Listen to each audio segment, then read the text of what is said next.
we were following this 500,000, the donation, and that's it. And he never declared it. Umvikeli wemphakathi lomisiwe emsebenzini advocate Busisiwe Mkhwebane uthi Mengameli Cyril Ramaphosa amanga atsalule umnikelo lolinganiselwa ku 500,000 wemarandi lawutfola ebusasa wemkhankaso wakhe we-CR17. We as government are determined to address this issue and make sure that we invest in reliable energy infrastructure.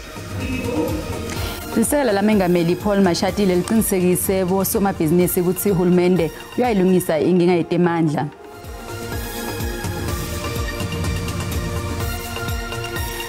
Kuphi la sifinyelela khona sikubingelele mbukeli sikwamukele Tindzabeni tesiSwati estate flap khoma la kuthi thithi hlala nathi ke mbukeli sikhona la awalonge sikwetfulela tona disashisa ngebunjalo bato. Lo sahau ubatla Tindzaba kanelimi lahao indaba ze-SABC umthombo othembekileyo wendaba kuwe izindaba ze-SABC okuyizindaba ongezethemba seziyatholakala ku-digital terrestrial television oyaziwa nge-DTT kanye naku-SABC Plus ka gore re kwešiša ka kudu ditaba tšeo di lego bohlokwa go wena. fumana ditaba tsa matšhabeng ka leleme la hao. SABC lentswe la hao re ikemetse ha re kgethe mphukapela.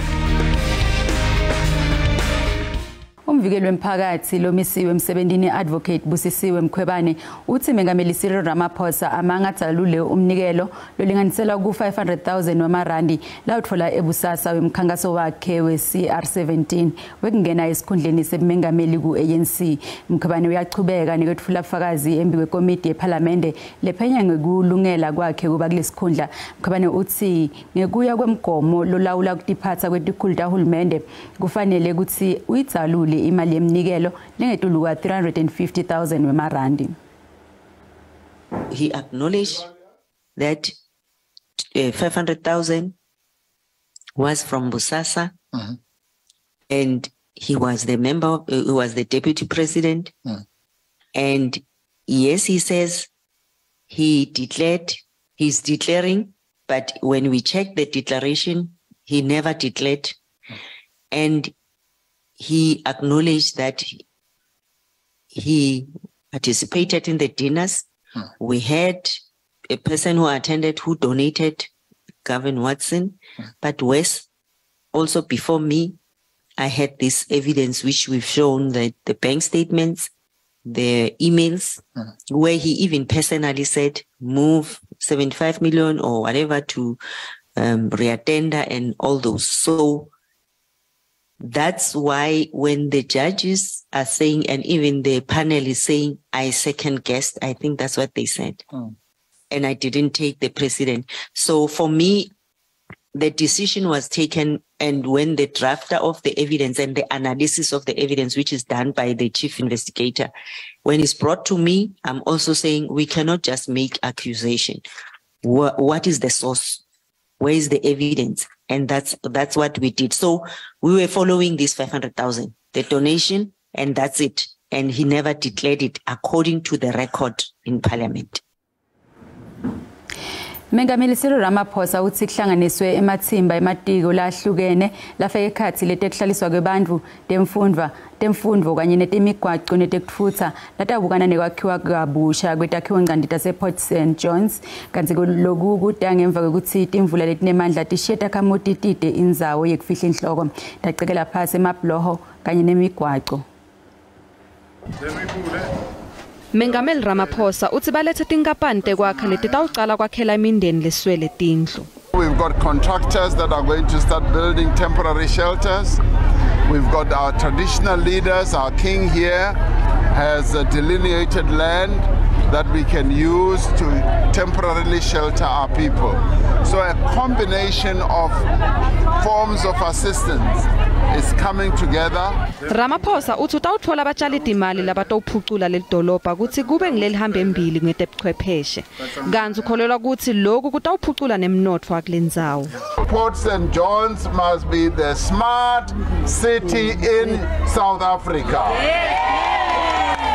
Nifuna ukuthi ama investors, they must come here To start with, uhulumeni akhuphe imali yokuthi silungise iPort St John's. Nizibonile neindlela iSanral le elungisa indlela all over the country eyakha indlela. They are already here. Masipala wePort St John's unelithemba lokuthi kuvakasha kwamengameli kulendzawo kutawubuyisa lithemba kuTakhamuti. People are excited and hopeful that the presence of the president will make a difference. We will all understand that it's not the first time that Port St John's has been through this. It's almost something that started recently in 2019, and there have been disasters that have not been attended to. Ngaphandle kwekushiya Takhamuti tide imiti letikhukhula tibange nemonakalo lomkhulu emigwaqweni. Lisela lamengameli Paul Mashatile liqinisekise bosomabhizinisi ukuthi uhulumende uyayilungisa inkinga yetemandla. Mashatile bekakhuluma engcungcutheleni yokukhuthaza ukuthengwa kwemikhiqizo yakuleli lekuhlelo lekuthuthukisa nekuvuselela umnotfo walelive. Lisekela lamengameli Paul Mashatile lendela ubito kubantu bakuleli ukuthi bathenge imikhiqizo yakulelive kude kutokwakheke amathuba emisebenzi kutokhuthaza abantu ukuthi babe nemabhizinisi kanye nekuthuthukisa umnotfo wakulelive. We must make our products the first choice in whatever we do, produced by big or small businesses, but we must make them our first choice. Shopping locally has an incredible ripple effect. This is because every local transaction has a ripple effect that extends beyond our comprehension. By purchasing locally produced food and other goods, consumers support their local economy, support their families, their communities, and promote the culture of entrepreneurship in our country. Mashatile utsinze nelitsaba lo-Eskom lekuhluleka kuphakela gesi ngalokuphelele kuTakhamuti. Kanti uphinze wathi letinkinga talenkampani lephehla gesi tilimata kakhulu emabhizinisi.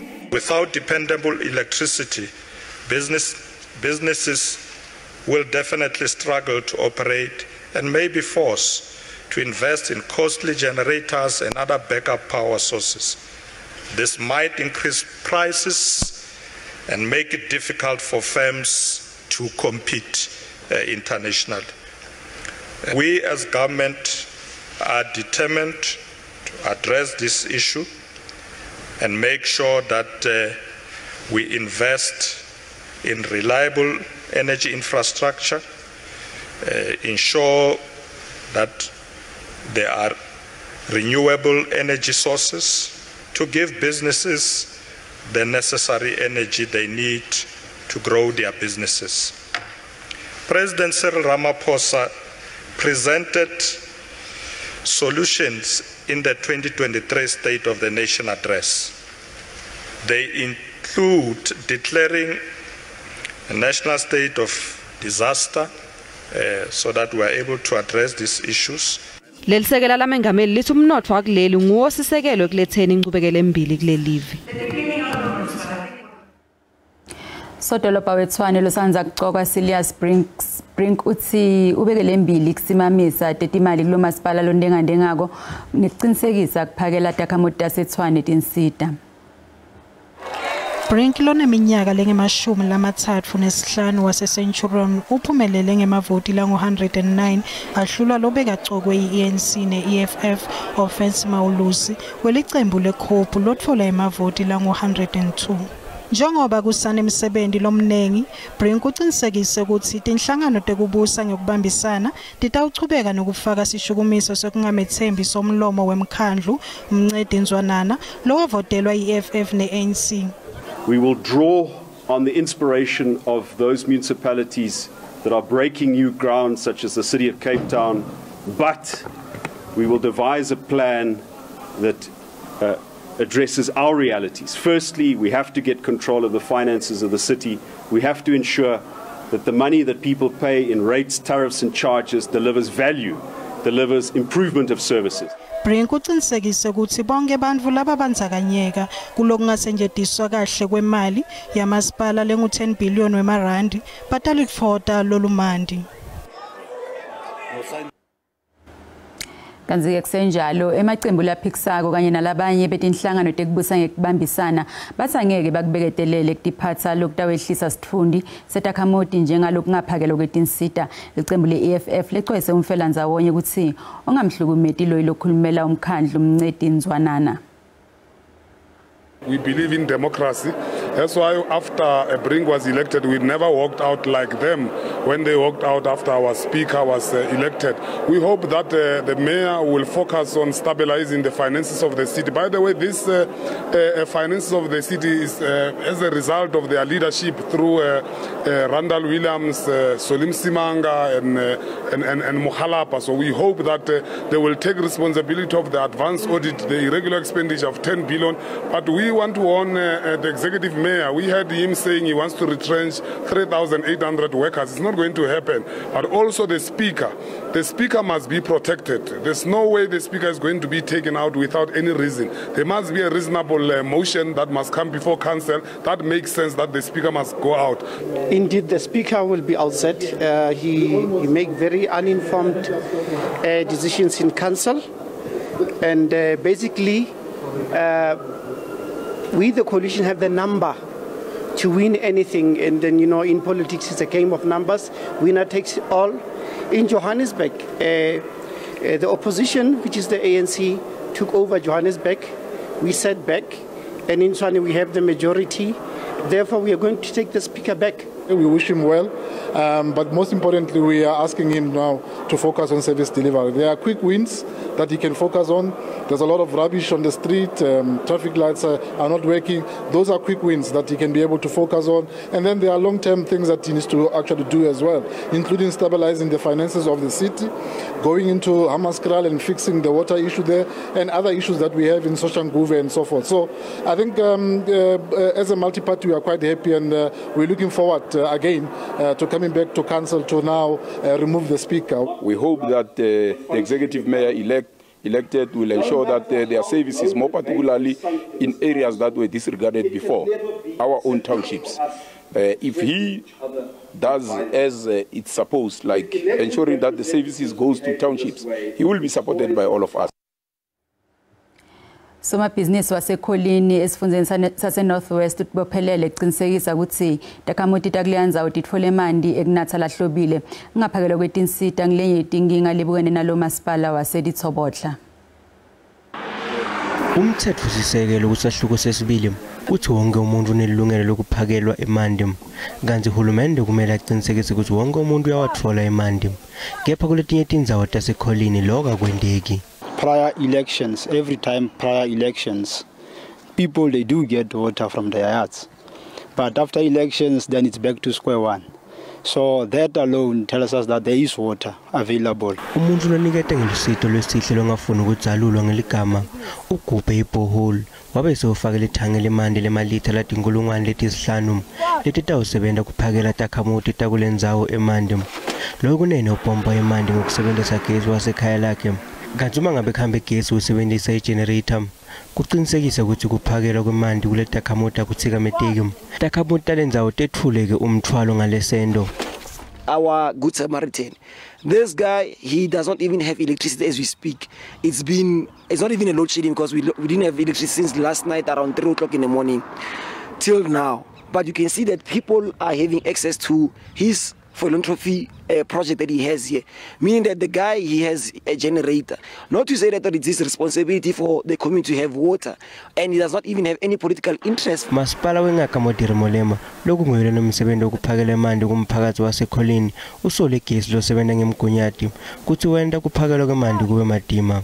I can report that the people of Kholini are getting water fairly well. It may not be an excellent service because of various other challenges that include vandalism, pure sabotage, and largely many illegal connections that is affecting our water provision. Kusenjalo inkomishana yemalungelo oluntu ithi itawenda luphenyo ngalolu dzaba. In the case of the water challenges in Kolini, now that we have received information that there could be a challenge of water access in the community, we will initiate an on accord investigation into that matter. Takamuta kulenzawo lethi bese tilahle lithemba ticela hulumende ukuthi acatulule le nkinga.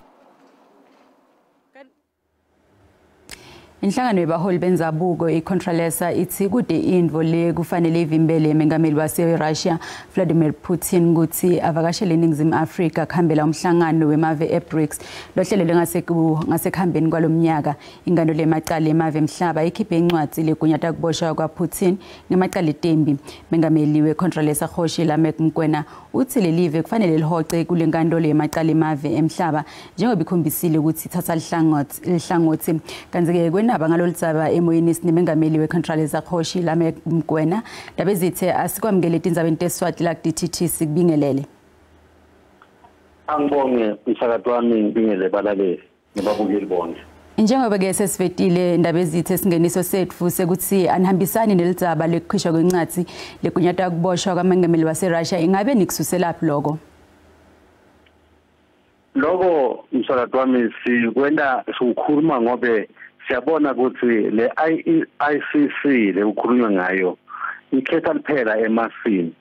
Sikukhumbula sonke babukeli ukuthi kuye kwaba nesikhathi la iAmerica iye yahlasela iIraq kwashona abantu labangenaqala bomake nebantwana babhidlita nemakho konke lokwa benda lokho bangavumelani nayo EU. Uma kweleka konke lokho azange sibone kukhishwa incwadi legunyata ukuthi umongameli wase-America akaboshwe. Kungako sicontrolesa sithi uyakhomba kahle ukuthi le ICC ikhetha liphela emasini badala kunithi double standard. Kungako sicontrolesa asihambisani nale ncwadi ekhishiwe ngoba siyabona nje ukuthi la kudlalwa ipolitiki. Ikakhulukazi silwa ngobe bakwadi ukuthi iRussia silasikhona khonyalo si-South Africa ifite kakhulu kulwa nombuso webandlululo. Baholi bethu labaningi uma bagijinyiswa la babaleke bayabophela kubhaqa khona eRussia. iRussia yasita kakhulu ukuthi sithole idemocracy lesinayo nyalo. Kungako angeke nyalo sikhohlwe abangani bethu labasitile ukuthi sibe la sikhona khona. Lokunye ukuthi uma ungabuka kahle kune emave amaningi la eAfrica la abakasayini ukuthi babe ingcenye yale ICC the Roman statutes. Now sithi South Africa sicontrolesa kungako sithi South Africa phuma kulendo le yokuthi ube ingcenye ye-ICC. Lokusayina kwethu lapha ku Roman statute asihogceni ngoba kuyakhomba ukuthi la ababuki bani wenene ukuthi babuka ukuthi ngubani lo ngcono kulalo munye. Kungako sicontrolesa sithi iParliament ayisheshe ihlangane iphase emotion yokuhoqa kule ICC ngobe ayisithi ngalutho ibuka baholi bala eAfrica kujeziswa bona kodwa laba labanye labangale abajeziswa. Lo Russia ufela kuphela ukuthi ungumngani wethu la eAfrica la asite kakhulu ukuthi sithole idemocracy. Ungokusho kona msakazi wami lomuhle nebabukeli emakhaya. Manje ke indaba ezitha njengoba ke siningizimu Afrika ushilo ukuthi ingcenye yamave la sayinda, ingabe thine ke siningizimu Afrika siphuma njani kulesivumelano sekutibopha ngaphasi kwalomthetho wenkantolo yemave emhlaba? Kulula akwamlomuhle kungako sicontrolesa sithi iParliament uma speaker angabita nje umhlangano weParliament bahlangane bese kuba le motion le itophakanyiswa ukuthi South Africa sithi ngenxa yokukhomba ukuthi iICC idlala idouble standard siyahoqa kulendo. Once singasho lokho siqedile msakazi wami lomuhle lokunye kutoba ama process lato landzela kodwa sobe siphumile. Kungako sithi Vladimir Putin lo angumngani wethu mave ase-Africa nathi South Africa sithi angasabi akavakashe la eSouth Africa akhululekile ukuthi athede umhlangano weBRICS ngoba akekho lato mbopha lapha ngathi bayamfuna bafuna kumbopha eRussia bayakwati msakati wami bayakwati eRussia nokuthi indiza ihamba kakuma eRussia bayakwati uma ngabe baqinisele banemandla abahambe baye eRussia bayombopha khona bangalinzi uma edala kithi sibangani bakhe njengelive bafuna ukumbophela la lokho angeke bakubone sikhontrolesa sithi uma ngabe kuyadingeka ukuthi the day atofika ngalo sibe silapha atolenda khona emakhosi latsonke nesive sethu so isikhona lapha sim escort ahambe la kunemhlangano khona ngeke bamqale bamhambe ngoba siyakwazi ukuthi vele bangani laba basitile ukuthi sisole democracy mave labanjengabo America ababathandi ababafuni bafuna ukuthi emave njengabo South Africa sijayive lesiginqi sabo ungako sithi sikhontrolesa angeke sovume lokho sethi Putin buya eSouth Africa mhla ngo-August ku-BRICS utoba safe akekho lwathi okuthinza umsakazi wami lomuhle nababukeli. Ingabe ke kubosha kwakhe Putin kungathikameta njani inhlelo teni baholi benzabuko? Ingasubeta kakhulu ngoba ngikhuluma nje kulebantwana khona la ngihlala khona ebukhosini kaMathibela laba bayaqeqeshwa khona eRussia bakhona ukuthi babambele live kahle sinabaningi makhosini lamaningi nakhona kukhona laba baqeqeshiwe basitwa ngiyo eRussia kanti ubungoti lobukhona ukuthi emavela nje kabo Russia bana konke ba nuclear weapons nako lokwa uma nje bangayithela bathi nyalo sifuna kuvithita live lonke ngingavithika umsakazi wami lomuhle kanti sisafuna eRussia isite uma angaboshwa aboshelwe la itobara emathuba ebantwa bethu laba pase kahle ukuthi bafuna kwenda udokotela ngoba ngikhuluma nje baningi ebantwana laba sikhuluma nyalo babhizi baqeqeshwa eRussia ukuthi bathe batosita babe ngibodokotela bakhona sebaqedile babuyile babhizi basebenza bayasita la umngani njengaloye umbopha njani ngoba uyasita kakhulu like ibhedlela uma ungabuta labantwana labangibodokotela the young doctors labaningi babuya khona eRussia abaqeqeshiwe labanye babuyele futhi babhizi baqeqeshwa kungako uboshwa kwakhe kungamosha budlelwano bethu kakhulu singathola sengotini ukuthi bona laba bathi akaboshwe angeke baze basite umsakazi wami lomuhle nani balalele babuyeli bami Endaba ezithe ingabe sendike nakhulumisana yini nahulumende wavelonke kuveta lolu volweni ngalolu tsaba mina ngisiqu sami ngumkhoshi mkwena wakaMathibela lo angumongameli weContralesa sengixhumene na minister naleli phando ngamtshela ngathi minister ungadlali le game ledlalwa eAmerica ungavumi sithi thina siContralesa siyakusekela sisekela government ukuthi ningaze nishake kulento lenivako ngobe lokukhishwa kwalencwadi legweta kuboshwa kwaPutin abasha indiva bangayinaki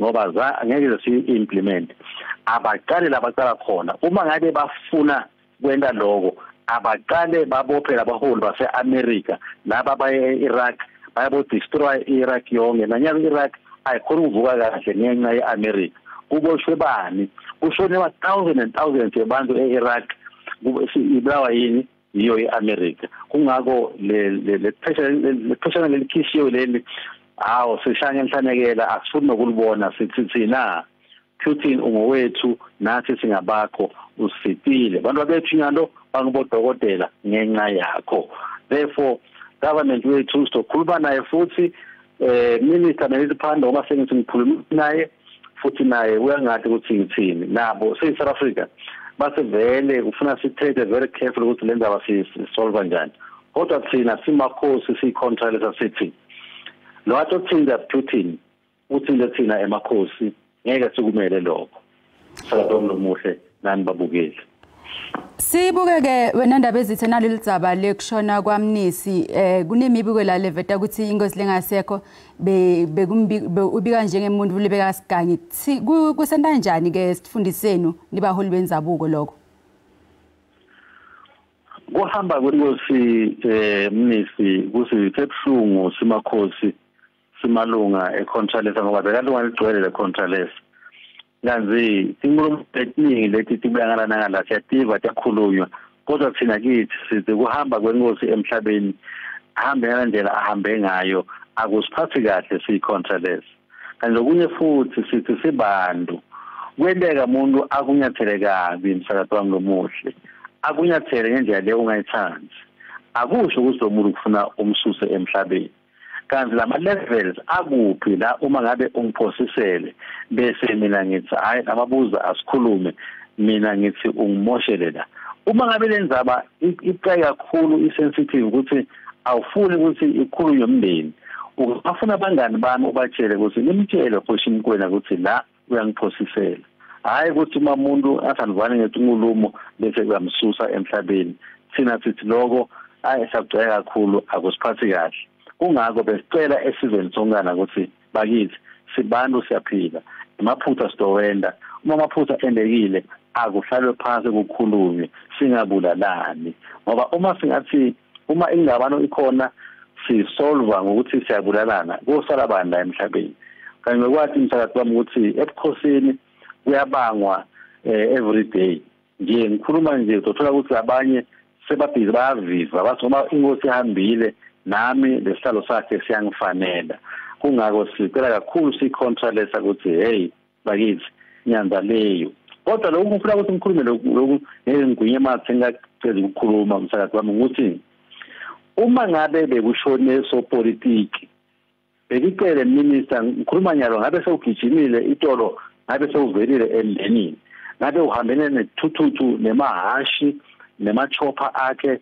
ema-helicopter phela nabo national commissioner nemaphoyisa amaningi ngabe sewuyile ebukhosini ayokhala khona kodwa ngoba kushone inkosi ngeke umbone lapha mara uma kushone sopolitiki langa alishoni angaye ovela emndenini kungako sibuta umbuto umsakazi wami sithi kanje impilo yenkosi nempilo yasopolitiki ihlukene bayibuya ku emakhosi bayaphela umsakazi wami lomuhle ngikhuluma nawe nje emakhosi kasashonile angekwa 45 la sathi ahambile for the past 2 years and lokho simkhosi sicontroless ngifabhlungu ukuthi uma baholi laba sibe sithembe bona bahamba yosala kunjani na angeke sala sibuse makhosi bangekho umsakazi wami lomuhle asibonga kakhulu indaba ezithi asikhathi sakho lesiphe sona bonga mina umsakazi wami nababukeli bonke emakhaya Mkhoshi Lamek Mkwena lo ngumengameli wecontrolessa kanzi-ke kuletinye nasibuya etitolo sincephethelo setisebentile taqashwa ngenkonileka yi-COVID-19 sesabelomali lengu-600 million selitiko letempilo eGauteng lomnyaka wa 2023 na 24 sibange kunganetiseki etisebentini.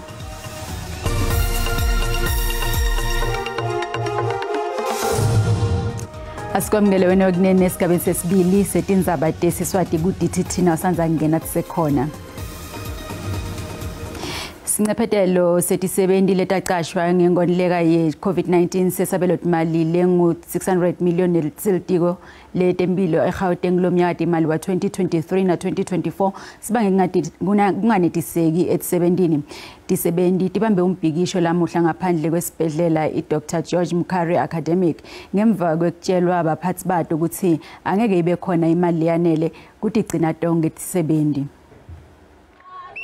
Batfukutsele kakhulu nabatshelwa ukuthi imisebenzi yabo itawuphela. Tingatulu kwelikhulu nemashumi lasihlanu tisebenti tasibhedlela iDr George Mukhari Academic letaqashwa ngenkontileka ye-COVID-19 lebesolo ivuselelwa kule minyaka lemibili lephelile.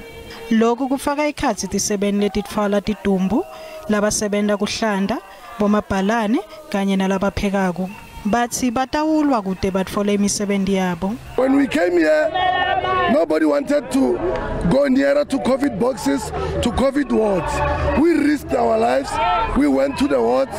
We collected COVID. Labanye baphathi labakhulu kanye nalabasebenta kucasha basanzwa kumiswa ngemuva kwekutfola ukuthi basolwe ngekucasha bangani netihlobo tabo. Letisebenti letibukene nekuphelelwa ngumsebenzi tisola kutsi imisebenzi yato itawuniketwa tihlobo tabo. who are going to work when they were just chasing us away. They want to give our post to their relatives. No, we can't. Litiko letempile Gauteng lithi lihlele kubuyisela letisebenzi emsebenzini kulonyaka nalithola imali kumgcini mafa lengu 1.1 billion wemarandi kulena lebelicelile. MEC did emphasize that the department had requested the Provincial Budget Committee to retain the current COVID-19 compensation of employees budget, which was at about 1.1 billion in the 2022-2023 financial year.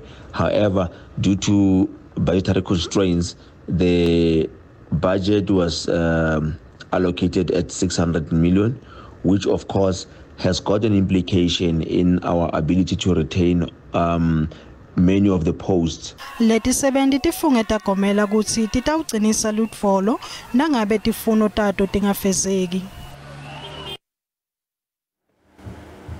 Sixolise ke mbukeli lolutsaba lolandzelako lingahlali kahle kulabanye labavelako.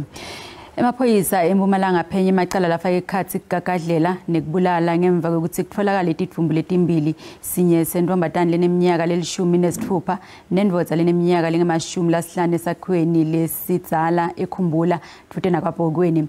Le ntombazane kwabika ukuthi iyanyamalala ngelisonto. Sinenhlanhla Nkosi lobeka ngumfundzi welibanga leli-11 nesihlobo sakhe Dumiso Mhlongo batholakala esakhiweni lesalahliwa ngemsombuluko eNdzambama. Lo mndeni usola ukuthi Mhlongo ubulala esinenhlanhla. Into lengiyibonile lapha ngithole ukuthi lo mntwana sekhaya mntukulu wami umbophile caleni lapha efastere nomphophe enzanyeni. So yena utikhungile uyalema. Lo wakhomba ukuthi ngena umbulali. So lento le ayikasiphathi kahle. Kungumanje nje siya pretend akuhlala nabo ngobe uyabona nje nanemndeni lo hlukahlukene. Labanye ngiyacabanga abativa kahle but thini sitala lo mntwana wentombi akusiphathi kahle. Sinenhlanhla uchazwa njengemuvu lobekathulile nalolungile umndeni wakhe ushaqekile. Ngithukile angizange ngilale nabangitshela ukuthi umntwana utholakala esontweni urejiwe wakhungwa washona siyadibuta ukuthi umntwana woneni ngibobani laba indelendo lebhlungu nakangaka kulomntwana sifisa ukuthi umthetho ngathi ungenda ngalokushesisako uzame ukuphuthuma sithole ukuthi ngibobani labantu labende lo mntwana lendo lebhlungu nakangaka umntwana mncane. Emaphoyisa eMpumalanga aphenya amacala ekubulala nekudlwengula. Emaphoyisa avule licala mayelana nesigameko lapho kutholakale intombazana lena 50 isidumbu sentombazana lena 16 weminyaka kanye nendvodza lena 25 weminyaka khona le kaBhokweni. Kuphenywa icala lokubulala. Kuphenya futhi nembangela yokuthi lo wesilisa ushonile inquest ngesilumbi kanye nerape emva kwekuthi emaphoyisa athole ukuthi kukhona lokhu kukhombisa sengathi lo wesifazane ngandeka ukuthi udlenguliwe. Umndeni wakaNkosi ufuna bulungiswa kanti sinenhlanhla utawubeka endlini yakhe ekugcina ngemchibelo. Mengameli waseMozambique wende libito lokuthi lendlela lekusetshenziswa ngayo lutsaba lwetiphekulu lesifundeni sakhe seCabo Delgado eveni lakhe kufanele kube indlela lesetshenziswa mhlaba wonke kulisana nalesihlava lesi. Mengameli Philippe Nyusi bekangosihlalo emhlanganweni lomkhulu wemkhandlu wetekuvikela kwamhlabuhlangene lapho bekubuka khona kulisana nephekula ngekuqinisa kusebenzisana emkhathini kwamhlabuhlangene netinhlangano talesigutsi. Emasotsha enhlangano yebunye bemave laseningizimu neAfrika iSADC nemasotsha aseRwanda lathunyelwe kuyolwisana naleli qembu lemavukela mbuso eMozambique athi anetinhlelo letisha letibekiwe letitawusetshenziswa kulwisana naleli qembu lelihlasela lela live. For Mozambique, these experiences vested with added values as presently we are fighting terrorism by combining SABC regional multilateral efforts with bilateral efforts between Mozambique and Rwanda, and together we are successfully fighting terrorism. Instead of large investments that have been made globally by some countries, including Africans, for many years, we suggest that this model is considered. It is as simple to monitor, it communicates with ease, and it's achieved success very quickly. Mengameli we Mozambique Philip Nyusi ucele kwesekelwa kumave lafana neMozambique kude kulwisane nemacembe emavukela mbuso. Para terminar, gostaria de fazer o seguinte apelo. I'd like to make the following appeal: the over-indebtedness of many low and middle-income developing countries. It is not only reducing the ability of these countries to finance essential activities and their economies, including responding effectively to the impacts of various shocks arising from climate change and man-made crises. This situation makes these countries increasingly vulnerable to extremism, terrorism, and other violent conflicts. The Council also heard how the Libyan crisis of 2011 led to an explosion of terrorist activity across Africa, allowing for its proliferation in large swaths of the Sahel, with the arrival of thousands of foreign fighters and combatants, resulting in the uncontrollable circulation of weapons. Njengoba kunekuphuya kweselakala kwemsebenzi kanye netinguquko kuhulumende, konke lokhu kuchubeke njalo nekuniketa emacembe emavukela mbuso emandla ekuhlasela lokucucutelwa tinkundla tekuchumana letibhebhethekisa ludlame. Sikhulu senhlangano yebunye bemave emhlaba i-UN siphindze savakalisa kweseka kwekusetshenziswa kweminikelo lehlolwe i-UN kuchasa tinhlelo tekulwa nabemacembu emavukela mbuso. Asasekele isikhathi sibukele ethamba embili etinkundleni tekuchumana kanzi samukela Mxolisi Ndimande losadi setinkundla tekuchumana sikubingelele lenzimande sikwamukele Tindzabeni tesiSwati la ku-DTT. Ngiyabingelela msakazi bingelana bonke ababukeli be-SABC. Ingabe ngitiphi Nzimande lethamba embili etinkundleni tekuchumana? Kulamanga nje siyabona kakhulu story ethambayo etrendayo kuma-social media wethu indaba kaThabo Bester. Abantu nje bayenza ukuthi baquestione kakhulu i-Department of Correctional Services, baphinde futhi bagxile kakhulu indlela amaphoyisa engitha ngakhona indaba kaThabo Bester nendaba kaDr. Kwabe kakhulu siye sabona before abantu bebhalela ukuthi kena akaphucwe i-qualification yakho certificate sakhe uyewabonakala kule mpelasonto la ejabule khona semshadweni edansa. Lokho kuye kwasho futhi abantu bekhomenta ngaye basho ukuthi udokotela okhululekile, udokotela bangakhona ukurelate naye. Nendaba enye futhi kaDr. Nambipha la sibona khona ukuthi yena kule mention beberenta uhambile nayo kuyasolakala ukuthi abantu bayasho ukuthi solakala hambe nayo Thabo Bester and i-surgery yakhe lebekufanele ivulwe namhlanje ayizilwanga.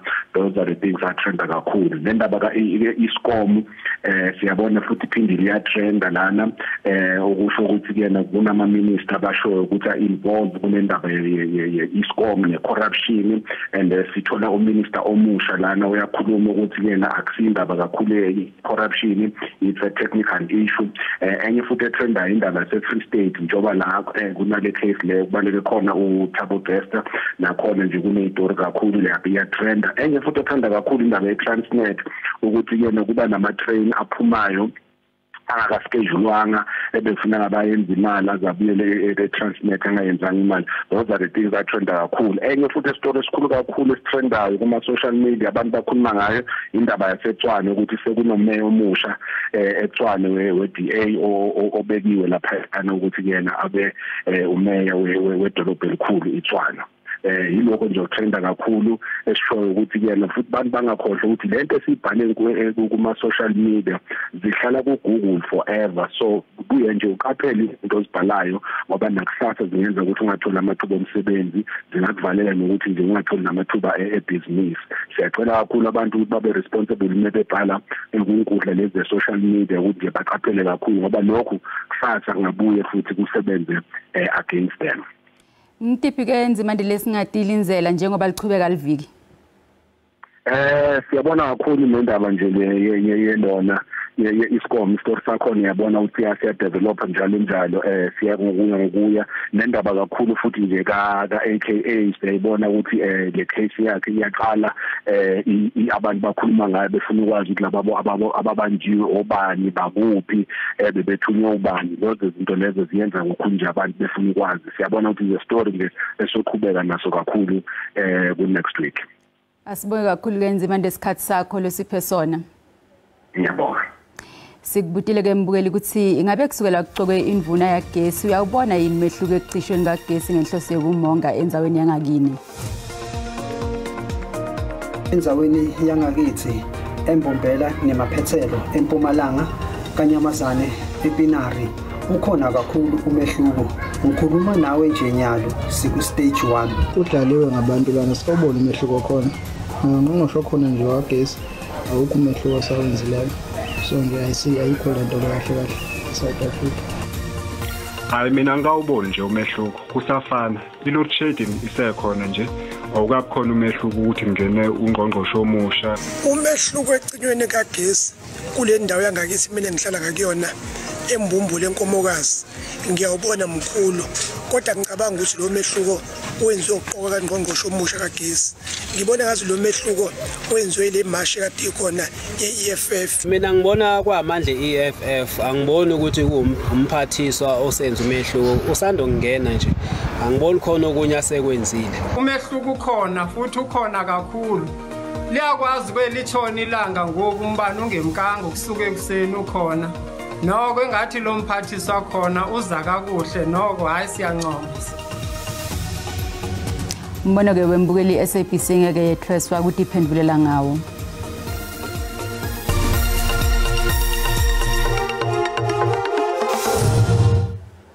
Kanti ke etimakethe tetimali lirandi lenyukile nalicathaniswa netimali takulamanye mave.